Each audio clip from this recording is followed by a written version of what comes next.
자, 그러면 32페이지 전자 배치부터 빠진 것 같다 그러니까 전자 배치부터 할게요.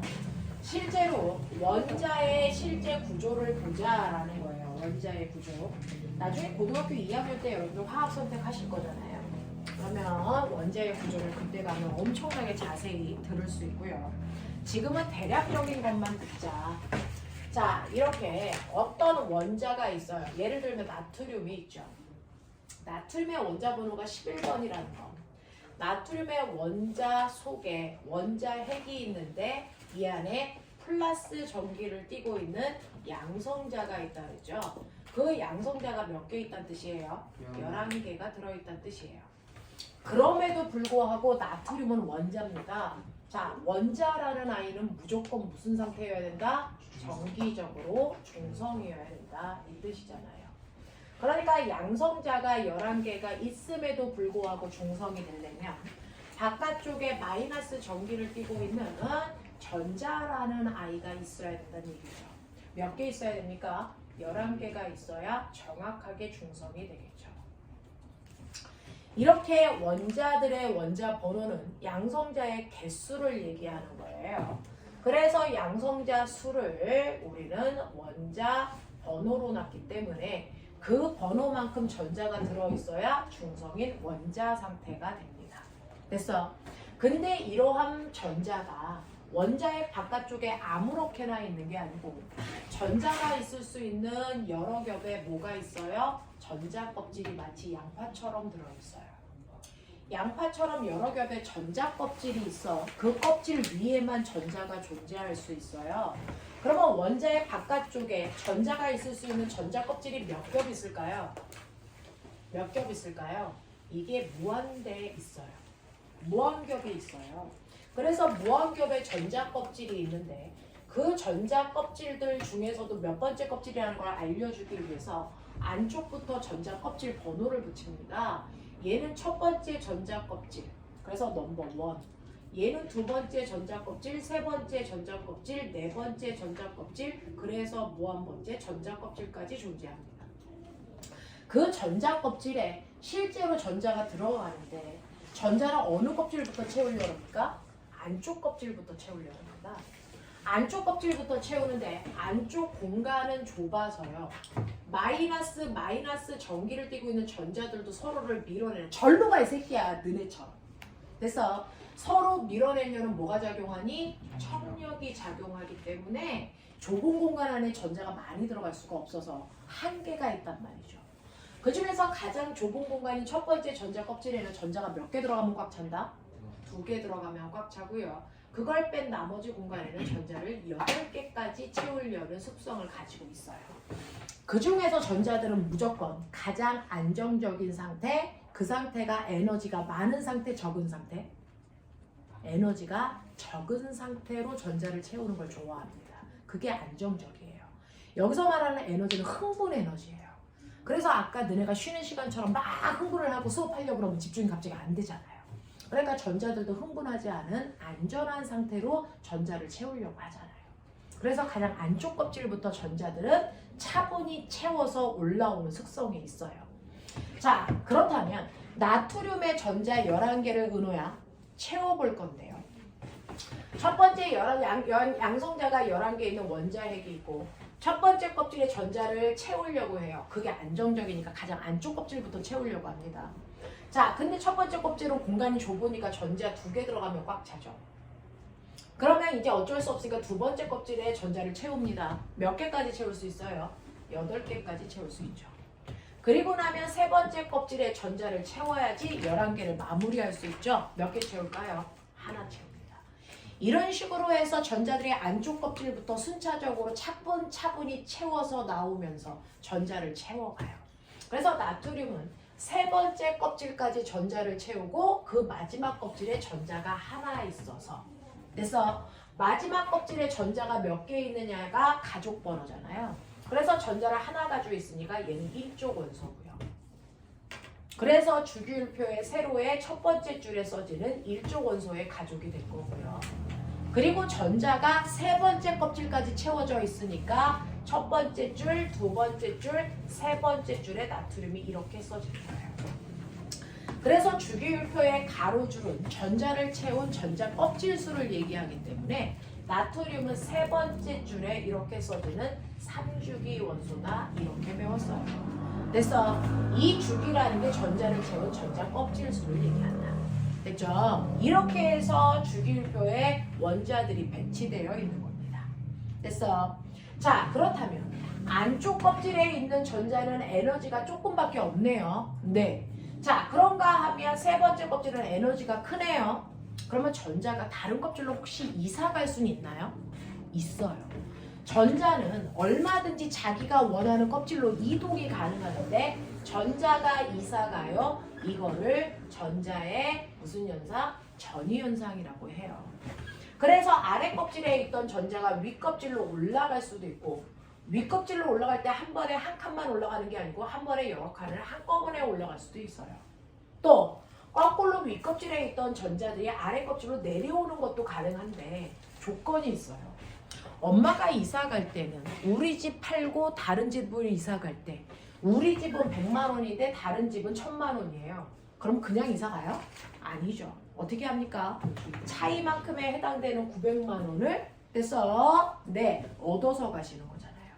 그것처럼 가장 아래쪽 껍질은 에너지가 제일 작아서 마이너스 1이라고 하자. 그냥 1이라고 할게요. 그리고 두 번째 껍질은 에너지가 커서 에너지가 4라고 하자. 세 번째 껍질은 에너지가 더 커서 9가 주고 있는 전자들만 들어올 수 있다고 치자. 그러면 첫 번째 껍질이 세 번째 껍질로 한 번에 2칸 올라가고 싶어요. 그러려면 어떻게 해야 됩니까? 에너지 얼마만큼을? 8만큼의 에너지를 밖에서 흡수해야만 윗껍질로 올라갈 수 있죠. 됐어. 또는 세 번째 껍질에 있는 전자가 첫 번째 껍질에 빈자리가 있어서 글로 내려오려고 합니다. 그러면 첫 번째 껍질에 맞는 에너지만 가지고 와야 되거든요. 그러면 에너지 8을 밖으로 뭐합니까? 방출하면서 내려오는 거예요. 그때 방출한 에너지 때문에 방출 스펙트럼인 선 스펙트럼이 생기는 거고요. 그래서 윗껍질로 올라갈 때 에너지를 흡수했기 때문에 흡수 스펙트럼이라는 게 생기는 겁니다. 알겠습니까?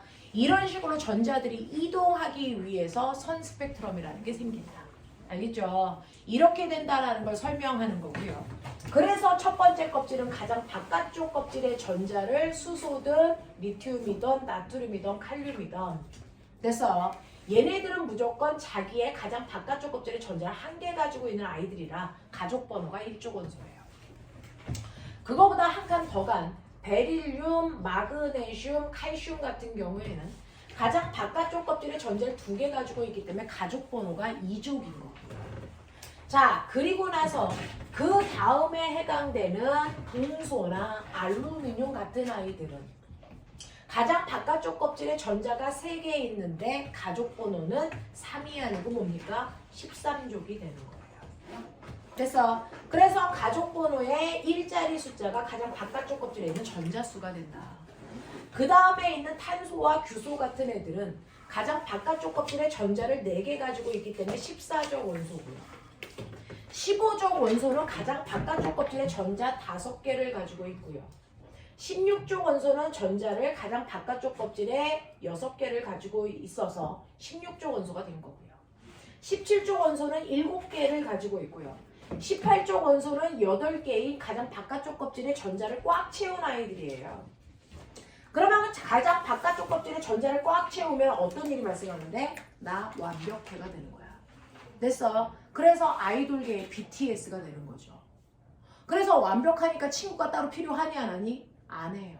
그래서 18쪽에 해당되는 헬륨이나 네온이나 아르곤 같은 아이들은 완벽하기 때문에 굳이 다른 애들이랑 결합할 필요가 있다 없다? 없다.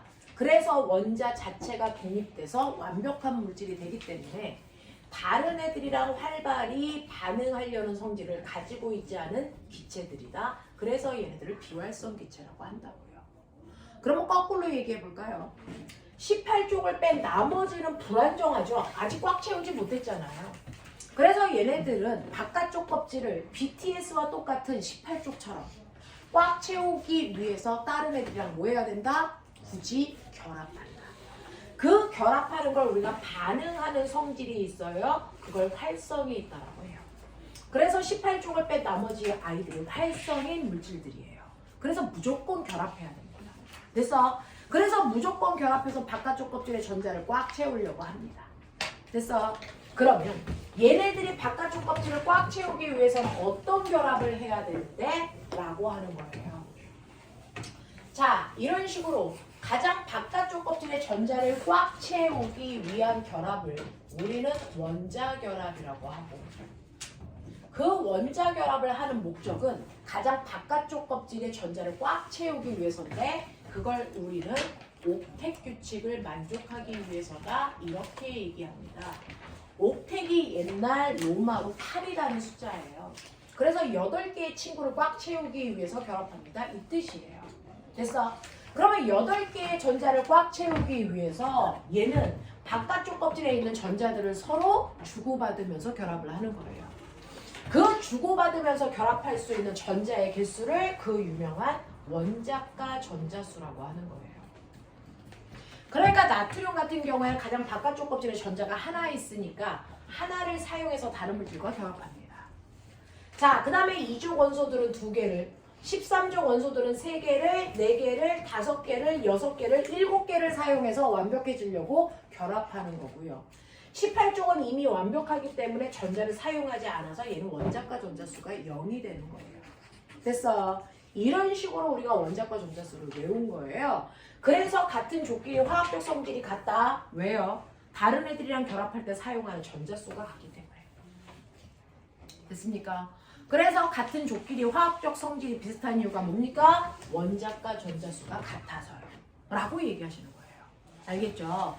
그러면 이렇게 원자과 전자수를 이용해서 다른 물질이랑 결합을 하는데, 그 결합하는 방법에는 몇 가지가 있습니까? 네, 라고 하는 여기가 이제 넘어가시면 완벽해지기 위해서 얘네들이 결합하는 방법이 38페이지에 나와 있네요. 3가지가 있어요. 그 중에서 하나가 이온결합이라는 게 있고요. 그리고 또 하나가 공유결합이라는 게 있고요. 그리고 또 하나 마지막이 금속결합이라고 하는 결합이 있어. 이 옥텟 규칙을 만족하지 못하는 1쪽부터 17쪽까지는요. 이 3가지 중에 하나의 결합을 통해서 완벽한 물질로 바뀝니다. 완벽한 물질로 바뀝니다. 됐죠? 자, 그러면 이온결합은 누가 해요? 중학교 2학년 때 배우셨네요. 이온결합은 양이온과 음이온이 돼서 결합을 하는데, 양이온은 금속이 양이온이 되고요. 음이온은 비금속이 음이온이 되잖아요. 그러니까 불완전한 우리가 외운 뻑큐라고 하는 금속과 18쪽을 뺀 나머지 비금속들끼리 결합을 할 때, 금속과 비금속이 결합을 할 때 쓰는 방식이 바로 이온결합이에요. 됐어? 그래서 예를 들면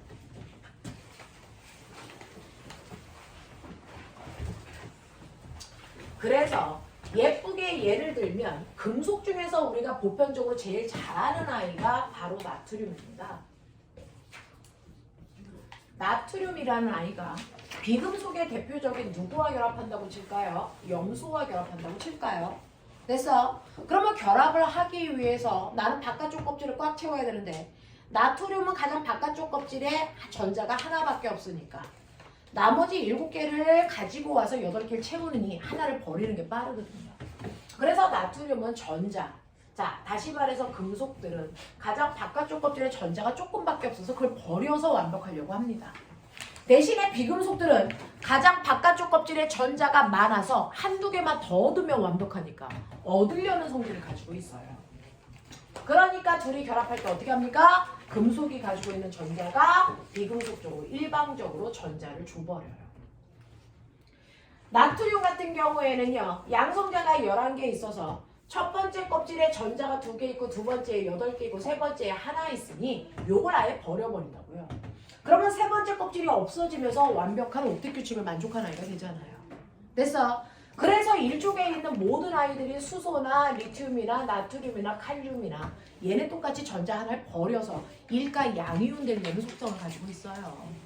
그래서 거기에 비해서 17족에 해당되는 플루오린이나 염소나 브로민이나 아이오딘은 가장 바깥쪽 껍질에 전자가 7개나 있단 말이죠. 예를 들어 플루오린은 원자 번호가 9번인데 양성자가 9개 있으니까 첫 번째 껍질에 전자 2개 채우고 두 번째 껍질에 전자 7개 채웠단 말이죠. 그러니까 하나만 받으면 8개가 되니까 받으려고 한단 말이죠. 그래서 얘네들이 전자 하나를 받으려는 일가 음이온 되려는 속성을 가지고 있고요. 얘네들은 전자 하나를 잃어서 일가 양이온 되려는 속성을 가지고 있는 아이들이란 말이죠. 그런 아이들이 결합을 하니 당연히 나트륨은 전자 하나를 버려서 일가 양이온이 될 거고, 자, 염화이온은 전자 하나를 얻어서 일가 음이온이 되잖아요. 그러면 어떤 일이 발생하는 줄 아세요? 우리가 아까 펩타이드 결합을 배웠던 것처럼 금속에서 비금속으로 전자가 이동하는 순간 금속은 플러스 전기를 띠게 되고 비금속은 마이너스 전기를 띠게 되니까 갑자기 인력이 생겨요. 그 인력에 의해서 얘네들이 철커덕 결합을 해 염화나트륨이라는 게 된단 말이죠. 됐어? 이걸 우리가 이온결합이라고 해요. 졸려면 살짝 일어나시면 돼요. 자, 그래서 이렇게 이온결합을 하려고 하는 속성을 띈다. 근데 이온 중에서 금속은 1가인 양이온도 있지만 2가가 되려는 마그네슘도 있고 3가가 되려는 알루미늄도 있다. 걔네들이 염화이온이랑 결합을 할 때 어떻게 결합하면 되냐. 물론 정전기적 인력에서 붙으려고는 하지만 완벽하게 붙기 위해서요. 얘네들은 MgCl2로 얘는 AlCl3로 결합을 하려고 그럴 거고요. 그 다음에 자, 똑같이 나트륨하고 마그네슘하고 알루미늄이라는 금속 양이온이 결합을 하려고 그러는데 음이온이 이번에는 1가 음이온이 아니고 2가 음이온인 산화이온이랑 결합한다고 치자. 그러면 어떻게 결합을 해요? 그러면 선생님 같은 경우에는 얘네들을 알죠? Na2O로 결합하고요. 얘는 MgO로 결합하고 얘는 Al2O3로 결합한단 말이죠. 선생님 도대체 이 숫자를 어떻게 맞춰요? 라고 하면 사실은 나트륨은 이빨이 하나 빠져있는 상태이기 때문에 그림을 이런 식으로 그려요. 이빨이 하나 빠져있어서 이빨 하나 빠진 상태로 이렇게 그려버려요. 마치 아톰처럼. 됐어? 근데 염화이온은 전자 하나를 받아서 이빨 하나가 튀어나온 상태예요. 그러니까 얘네들이 결합을 하면 완벽한 블럭이 되겠죠. 이렇게 되려고 결합하는 거예요. 근데 얘는 이빨이 2개 빠졌어요. 그래서 이빨 2개 빠진 아이가 완벽하려면 이빨 하나 가지고 있는 염화이온 하나만 붙이면 병신되는 거죠. 하나 더 붙여야 되는 거예요. 그래서 염화이온 2개 붙였어요. 이런 얘기예요. 근데 이걸 매번 그림을 그릴 수는 없으니까 여러분한테 힌트를 보여드릴게요. 어떻게 하시면 되냐면 앞으로는 나트륨이온 전하량 1, 염화이온 전하량 1, 마그네슘 2+, 산화이온도 2+로 전하량 숫자가 같을 때는 군더더기 없이 그냥 1대1로 붙이세요. 그래서 전하량 숫자가 같은 애들끼리 결합할 때는 1대1로 군더더기 없이 붙이시는 겁니다. 근데 전하량 숫자가 얘는 2고 얘는 1이에요. 얘는 3이고 얘는 1이에요. 전하량 숫자가 다를 땐 결합할 때요. 무조건 상대방 숫자를 밑에다 갖다 붙이는 거예요. 그래서 마그네슘 밑에다 염화 숫자 1. 염화이온 뒤에다가 마그네슘이 가지고 있는 숫자 2 붙이면 돼요. 그래서 서로 상대방의 숫자를 거꾸로 갖다 붙이시는 게 바로 이온 결합을 하는 방법입니다. 됐죠? 숫자가 다를 때는 상대방 숫자를 갖다 밑에다 붙이시면 돼요. 이거 틀려오면 죽여버릴 거야. 정신 차렸지? 숫자가 다를 때는 상대방 숫자를 밑으로 붙이는 방법으로 화학 결합시키면 된다. 됐어? 이런 식으로 이온들이 결합을 한단 말이죠. 이런 식으로 이온들이 결합을 해서 바로 이온 결합을 한 화합물을 만듭니다. 이게 이온 결합을 하는 방식이에요. 그래서 이온 결합은 금속과 비금속이 결합을 하는데 결합하기 위해서 전자가 관여하는데 어떻게 전자가 일방적으로 이동합니다. 금속에서 비금속으로. 그래서 얘네들이 결합을 해서 화합물을 만드는데 그 화합물의 화학식은 이렇게 써라. 납득이 됩니까? 됐죠? 이런 식으로 완벽하게 옥텟 규칙을 만족하는 거죠. 정신 안 차려? 자, 그러면 공유결합은 어떻게 하는데요? 라고 하는 거예요. 공유결합은요, 불안정한 옥텟 규칙을 만족하지 못하는 비금속과 비금속들끼리의 결합입니다. 비금속과 비금속이 결합을 하는데 어떻게 결합을 해요? 라고 하면 플로린 같은 경우에는 17쪽이니까 체외각의 전자가 7개 있잖아요. 그 7개의 전자를 우리는 위아래 양옆에 2개씩 찍을 수 있거든요. 그러면 하나, 둘, 셋, 넷, 다섯, 여섯, 일곱 이렇게 해서 2개씩 쌍을 이룹니다.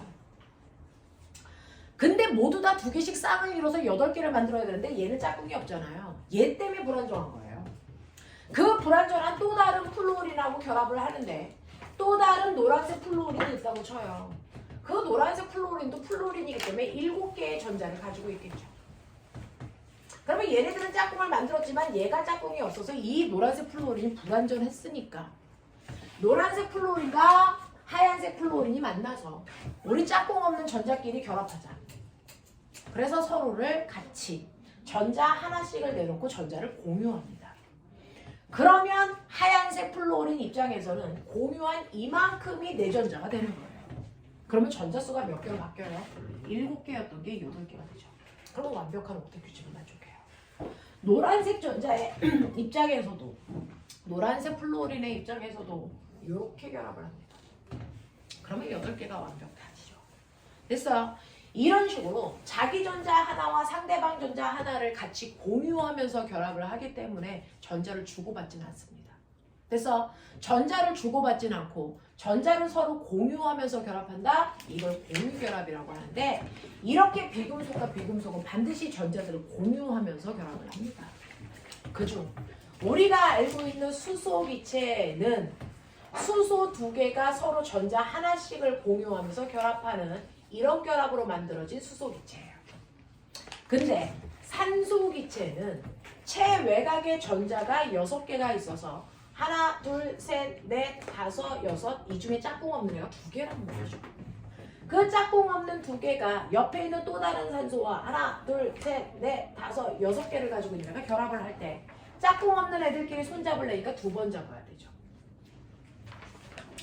그래서 한 손 잡은 경우를 우리가 이렇게 막대기 하나로 그려. 이걸 공유결합 중에서 단일결합이야 이렇게 얘기하는 거고요. 같은 원자끼리 2손 잡은 애를 짝대기 2개로 그려서 이거는 공유결합 중에 이중결합이야 이렇게 얘기하는 거고요. 질소기체라는 공기 중에 제일 많은 아이는 체외곽의 전자가 5개밖에 없어요. 하나, 둘, 셋, 넷, 5개라고요. 그러면 옆에 있는 저 질소도 별다르지 않겠죠. 하나, 둘, 셋, 넷, 5개라고요. 그러면 이 중에서 짝꿍 없는 애가 3개니까 3개가 3손을 잡아요. 그래서 질소기체는 3중결합으로 되어 있습니다. 됐어? 그럼 공유결합은 몇 중까지 가능해요? 같은 원자끼리 3중까지만 가능합니다. 더 이상은 불가능해요. 그죠? 단일결합은 우리가 그냥 단일결합이야 라고 얘기하고요. 2중과 3중 결합은 단일 결합이 여러 개 있기 때문에 이걸 다중 결합이라고 묶어서 부르기도 합니다. 쌤, 네. 왜 3중 결합까지밖에 없어요? 왜냐하면 4중 결합부터는 전자끼리 미는 힘이 너무 세서 결합이 끊어져요. 됐어요. 그래서 단일 결합, 2중 결합, 3중 결합까지밖에 못 만드는데 3중 결합의 대표적인 게 질소기체다. 2중 결합의 대표적인 게 산소기체다. 단일 결합의 대표적인 게 수소기체다. 이 정도는 외우고 가셔야 돼요. 됐어. 이렇게 된단 말이죠. 됐어? 그러면 선생님 물방울은 어쩐대요? 네, 물방울도요. 비금속이라는 수소와 비금속이라는 산소가 만나는 거니까 공유결합입니다. 근데 산소라고 하는 건 체외곽에 전자가 6개 있다 그랬으니까 찍어보세요. 하나, 둘, 셋, 넷, 다섯, 여섯. 그렇다면 짝꿍 없는 애가 2개고 수소라는 애는 체외곽에 전자가 하나밖에 없어서 한 손 잡아야 되는 거예요. 그러면 이 손은 이 수소가 잡고요. 이 손은 또 다른 수소가 이렇게 잡죠.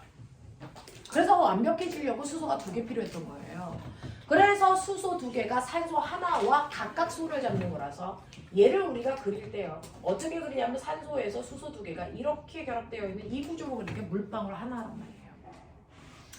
그러면 이 물방울 하나에 공유전자쌍이 몇 개 있습니까? 라고 하는 공유전자쌍은 한 쌍, 2쌍 있죠.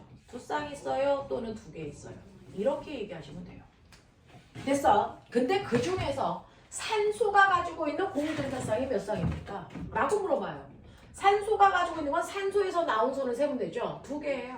그러니까 그래서 산소도 2쌍 있네요. 이렇게 하면 돼요.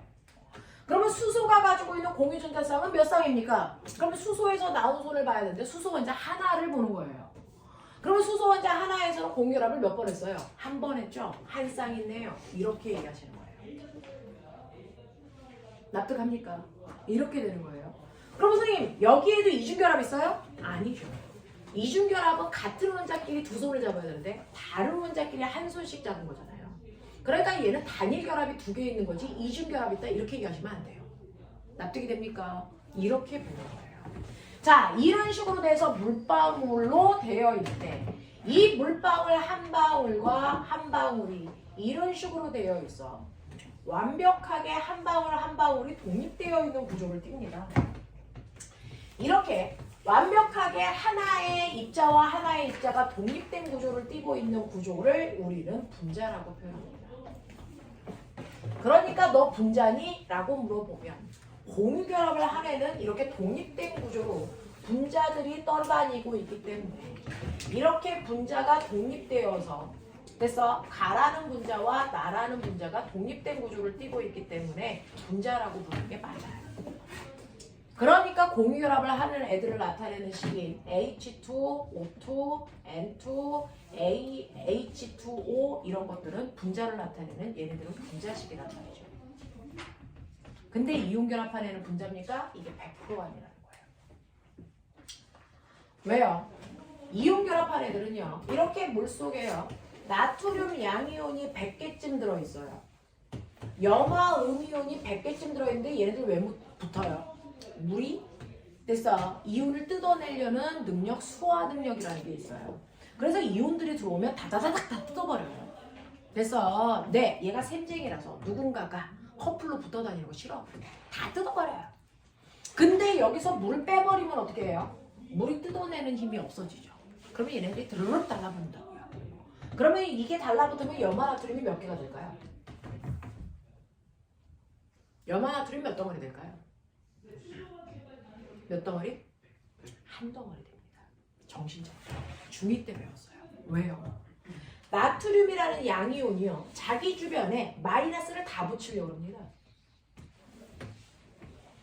전기를 꼈는데 플러스 하나가 마이너스 하나랑만 붙니? 여기에도 플러스 힘이 있는데 여기도 마이너스 갖다 붙여. 여기도 붙이고 여기도 붙인단 말이야. 그러면 이 마이너스는 가만히 있니? 아니요. 자기 주변에도 모두 다 플러스를 붙이려고 그래요. 이런 식으로. 이런 식으로요.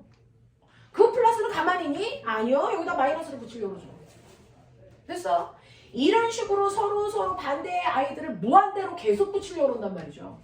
그러니까 여기에 나트륨이 100개가 있고 염화이온이 100개가 있던 1000만 개가 있던 상관없이 걔네들이 다 붙어서 한 덩어리가 돼버려요. 이렇게 한 덩어리가 돼버리면 어디까지가 한 분자라는 독립된 구조를 찾을 수가 있니? 없죠. 그래서 분자가 아니라고 불러요. 됐어? 그래서 이온결합한 애들은 분자가 아니라고요. 네, 한 분자 한 분자가 독립된 구조를 띠지 않기 때문에. 그러면 얘네들은 분자가 아닌데 분자식 그 얘네들을 이렇게 화학식으로 어떻게 쓰셨어요? 이거 어떻게 이렇게 쓰신 거예요?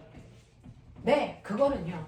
일정한 면적 안에 양이온과 음이온이 몇 대 몇으로 결합되어 있어. 양이온 3개 있을 때 음이온 3개 있잖아. 1대1로 결합했어. 그래서 1대1로 쓴 거예요. 근데 얘는 일정한 면적 안에 양이온 하나에 음이온이 2개 붙어 있거든요. 됐어? 그래서 1대2의 개수비로 결합한 거예요. 됐어? 이런 식으로 해서 결합 방법이 달라서 이온 결합한 애들은 분자가 아니고요. 공유 결합한 아이들만 우리가 분자라고 해서 분자식으로 쓴 거라고요. 됐어? 자, 그렇다면 내가요. 여기에 소금하고 설탕이 있어요. 누가 소금이고 누가 설탕인지 아는 방법이 있어요? 있어요. 소금은 NaCl인 이온 결합한 거고요. 왜? 금속 들어있으니까. 금속 들어있으면 이온 결합이에요. 설탕은 C6H12O6이라는 포도당의 설탕이잖아요. 됐어? 근데 이 포도당을 보면 탄소도 비금속이고 수소도 비금속이고 산소도 비금속이란 말이야. 그래서 비금속끼리 결합을 하는 공유결합으로 되어 있는 분자란 말이야. 얘네들을 구분하는 방법, 네가 좋아하는 먹는 거 말고 새끼야. 어떻게 구분해? 물에 녹여. 물에 녹여서 하나는 소금물을 만들고 하나는 설탕물을 만들지만 눈에는 구별이 안 돼. 그럼 어떻게 해? 전선을 끊어진 전선을 연결해버려. 이렇게 끊어진 전선을요. 됐죠? 물속에 그냥 넣어버려요. 물속에 전선이 끊어진 상태로 그냥 넣어서 전기가 흐르는지 안 흐르는지 확인하기 위해 꼬마 전구를 연결해보라고. 그랬을 때 한쪽에는 불이 켜지고 한쪽에는 불이 안 켜진다고. 왜요? 여긴 소금물이라서 이 속에 양이온과 음이온이 떠다니고 있기 때문에 전선이 끊어졌을 때 플러스 극쪽으로는 음이온이 끌려가고 마이너스 극쪽으로는 양이온이 끌려가서 마치 오작교처럼 됐어? 끊어진 곳을 이온들이 연결해 준단 말이야. 그래서 전기가 흘러. 근데 설탕이라는 애는 물속에 녹여도 이온 결합을 안 했기 때문에 이온으로 안 뜯어져. 그냥 분자 상태로 있단 말이야. 전기를 안 띈 입자로 있단 말이야. 그러니까 한쪽이 플러스고 한쪽이 마이너스라도 끌려가는 애들이 없어. 그러니까 오작교를 못 만들어. 전류가 안 흘러. 알겠어? 이렇게 되는 거예요. 그래서 소금물인지 설탕물인지는 물에 녹여서 물속에서 전류가 흐르는지 안 흐르는지를 보는 걸 우리가 전기 전도성을 본다 이래요. 그 전기 전도성을 봤을 때요. 액체 상태로 만들었을 때 전기가 흐르는 아이들은 이온 결합한 애들이고요. 액체로 만들었는데도 전기가 안 흘러. 걔네들이 공유 결합한 애들이에요. 됐어? 이렇게 구별하시는 거예요. 그러면 선생님 얘네들 고체일 땐 전기 흘러요? 안 흘러요. 고체일 땐 둘 다 안 흘러요. 왜? 이온 결합한 애들은 이온은 있지만 여기다가 이렇게 플러스 마이너스를 이렇게 연결해주면 이온들이 움직여야 되는데 너무나도 지네들끼리 빽빽하게 잡아당기니까 이온이 움직일 수 있니 없니? 없어요. 고체일 때는 이온들이 움직일 수 없기 때문에 전기를 못 흘러줘요. 근데 물에 녹인 액체 상태가 되면 전기가 흘러요. 알겠어? 이게 이온 결합한 아이와 공유 결합한 아이를 구분하는 가장 좋은 방법이야. 액체 상태로 물에 녹여서 전기 전도성을 보면 되죠. 고체 상태일 땐 둘 다 안 흘러요. 알겠습니까? 이렇게 된다. 됐죠? 그러면 금속 결합은 뭔데요? 라고 하는 금속 결합은 잘 안 하는데 여러분들 그냥 듣는 김에 들으세요. 우리가 철사가 있어요. 철사라는 건 철이라는 원자들이 드드득 달라붙는 거예요. 그럼 선생님 철이라고 하는 이 원자들이 어떻게 달라붙어요? 제가 알고 있기로는 원자는 중성이라서 전기력이 없는 거예요. 맞아요. 그러니까 근처에 갖다 대도 얘네들 안 붙어요. 인력이 없어서. 그러면 인력을 만들어야죠. 그걸 금속들은 만들어요. 어떻게 해요? 금속이라는 자체는요. 그 안에 미친년처럼 움직이는 자유롭게 움직이는 자유전자를 가지고 있어요. 그래서 이 자유전자가 금속 원자 밖으로 나갔다가 들어갔다가 나갔다가 들어갔다가 이 지랄을 막 하는데 이 자유전자가 밖으로 나가는 그 순간 아주 짧은 그 순간에 전자가 밖으로 나가면 금속은 플러스 전기를 띤 양이온이 되고요. 바깥쪽에 마이너스 전기를 띠는 자유전자가 이렇게 바깥쪽에 있다고요. 그 바깥쪽으로 나온 자유전자들이 주변에 있는 양이온을 자기 몸 쪽으로 잡아당기려는 힘이 생기고 양이온이 자유전자들을 자기 쪽으로 잡아당기려는 전기력 때문에 서로 다라락 달라붙는 거예요.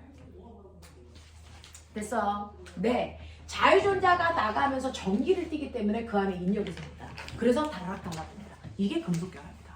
그래서 금속결합은 양이온과 음이온이 결합하는 게 아니고요. 얘네처럼 양이온과 음이온이 두 개의 물질이 결합하는 게 아니고요. 금속에서 나간 자유전자와 금속이 결합하는 거예요. 그래서 금속들이 다라락 달라붙으니까 얘도 한 분자 한 분자 구분이 된다 안 된다? 안 돼요. 그러니까 금속 결합을 한 금속 덩어리도 그래서 분자 형태를 띠지 않아. 얘도 분자식이 없어요. 그러면 금속은 어떤 식으로 씁니까? 원소기호 그 자체를 그냥 화학식으로 써요.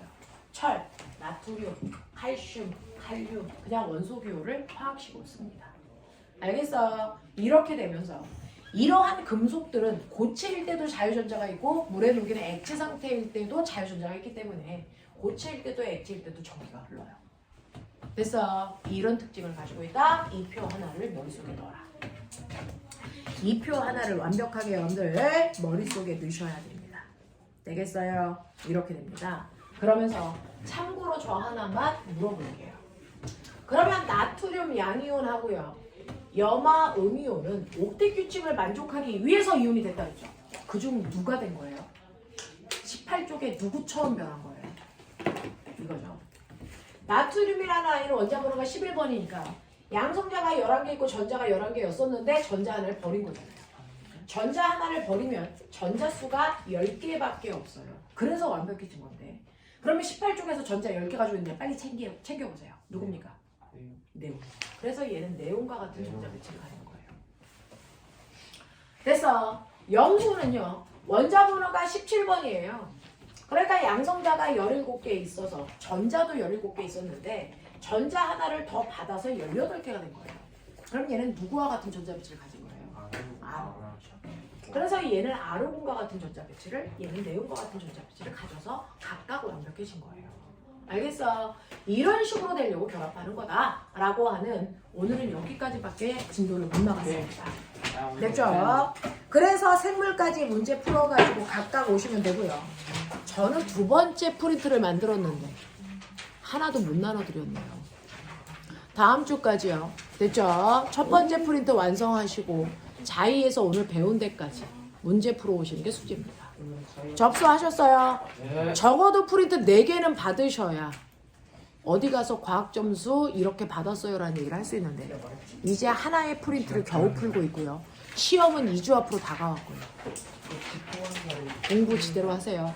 영어는 진도 다 나갔고요. 과천고만 신소재 파트